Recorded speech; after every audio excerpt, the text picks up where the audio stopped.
જોય તમે એક short film કરી અને હવે બીજી એક ફિલ્મ આપની આવી રહી છે ખ્વાબ, શું કહેશો એના માટે?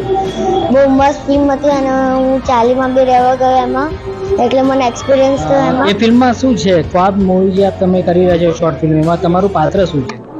તો મારી એક મમ્મીની હતી, તો એ મને અડોપ્ટ કરે છે, તો ગ્રીન સ્ક્રીન ઉપરની છે મૂવી, તો જોશો તો જ સારી લાગશે. જોયનું ફિલ્મ આવી રહી છે, શું કહેશો એ માટે? હવે એ ફિલ્મ અમે 14 માર્ચે રિલીઝ કરી રહ્યા છે. હિન્દી મૂવી છે ખ્વાબ, અને એની અંદર જોઈનનું પાત્ર એક એવું છે કે જે અમે નવો સબ્જેક્ટ લઈને આવ્યા છે કે ગ્રીન સ્ક્રીન ઉપર, જેમ કે ફિલ્મ ઇન્ડસ્ટ્રીની અંદર ક્રોમા કરે છે ગ્રીન સ્ક્રીનથી, તો એ ગરીબ ઘરમાંથી આવેલો છોકરો હોય છે અને એના અનાથ હોય છે અને ચા કેટલું સ્ટોલ ઉપર કેન્ટીનમાં ચા આપતો હોય છે.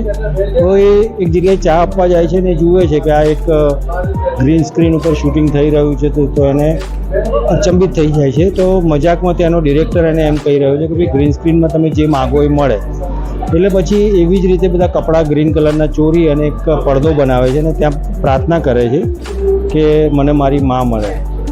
અને અંતમાં એક સસ્પેન્સ છે, જે તમે મૂવી જોશો તો તમને ખ્યાલ આવશે. અમે લોકો એક ગુજરાતી ફિલ્મ કરી રહ્યા છીએ જે મે મહિનામાં ફ્લોર ઉપર જશે. અત્યારે સ્ક્રિપ્ટનું કામ ચાલુ છે.